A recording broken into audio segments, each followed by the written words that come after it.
Hello everyone, welcome back to my channel. I'm here today with my April wrap up, but I'm going to do it a bit differently. I feel like I always ramble on in my wrap up videos. I feel like I've talked about most of these books. There are a couple that I've read that I haven't read in any vlogs, but for the most part I've spoken about them. So I thought, let's be short, let's be snappy, and let's just wrap up this month's TBR in one sentence per book. I am obviously still going to tell you the rating, so I'll tell you the rating and do a one sentence review.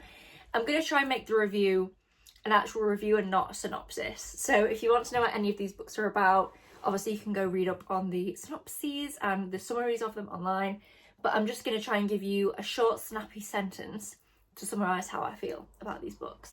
Small Pleasures by Claire Chambers had a very interesting central plot line, but unfortunately had a lot of other shit going on that I just didn't care about. 2.5 stars. Yet another Matt Haig book that had a really interesting premise but a really boring execution. I gave it 3 stars on Goodreads. I think I would knock this down to a 2.5 star. Falling of Light by Laurie M. Lee. This was a solid end to a solid trilogy, despite the fact that the world does still feel a little bit empty, but this was pretty solid. 4 stars.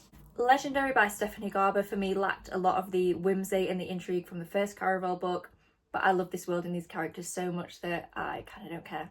3.75 stars. Finale by Stephanie Garber. This did not take this series in the direction that I wanted it to go in, but I still had a great time, and I still, again, love the world and the characters so much. 4 stars. Once Upon a Broken Heart by Stephanie Garber. Beautiful writing, beautiful world building, but unfortunately I felt nothing. 3 stars. The Ballad of Never After by Stephanie Garber. This was better in the fact that I did feel something. I really like one of the side characters in this. I like how things were progressing. But why did Evangeline feel like she was 12? 3.75 stars. A Curse for True Love by Stephanie Garber. We are moving on to another author in a sec.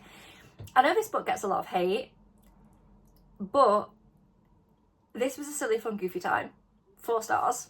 We're now moving on to books that I don't own physical copies of, so I will move slightly over to the side and I'll flash up the book covers here so you can see the books that I am talking about. The Favourites by Lane Fargo is one of the messiest, most toxic books I have ever read, and that is coming from someone that loves Magnolia Parks. But the fact that I love Magnolia Parks so much probably makes this no surprise. 4.5 stars. The Frontrunner by Elsie Silver. This is the 3rd book in the Gold Rush Ranch series, but the first book in that series for me that's actually had any feeling or emotion. 4.25 stars. I love this one. Fearless by Lauren Roberts. 3.5 generous stars, and they are all for Kai Azar, because what on God's green earth was that book? The Mysterious Affair at Styles by Agatha Christie. Looking at the books behind me, you can probably deduce that I'm probably not the person to be giving literary criticism on Agatha Christie, but was this a mystery book or was this a tea party turned science lesson? 2.5 stars. A False Start by Elsie Silver, another one in the Gold Rush Ranch series. This is the last of that series. This was very back and forth, and I can see why some people would find that structure annoying, but I loved it. I loved the tension between the 2 romantic leads. Another 4.25 star. The Spell Shop by Sarah Beth Durst. No plot, just vibes. 3 stars. And the final book that I read in April, I think, was Lady Macbeth by Ava Reid. And this book does not match its own synopsis. Its own synopsis is wrong, and Lady Macbeth in this book is not the powerful woman that I anticipated her to be. She was, let's just say, something else. And that, I believe, is all the books that I read in the month of April. Let me just count them. 1, 2, 3, 4, 12, 13, 14, 15. 15 books. I hope I just talked about 15 books. That's how many I read. Guys, my average rating was still only 3.45 this month. Please, when am I going to be able to get an average monthly rating over 4? I feel like I did read some good books this month though. I feel like it was quite a good reading month overall. I think I just had a lot of books that were like good, but not many of them wowed me.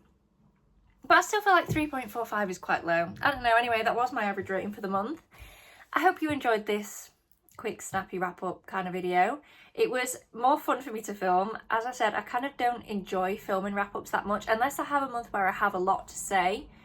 I don't particularly enjoy filming them because I feel like I've already said everything that I then say in these videos. So this was quite fun to film. Give it a thumbs up down below if you did enjoy. Subscribe if you haven't already so you don't miss me reading May's books in a variety of reading vlogs. And I will see you in my next one. Bye!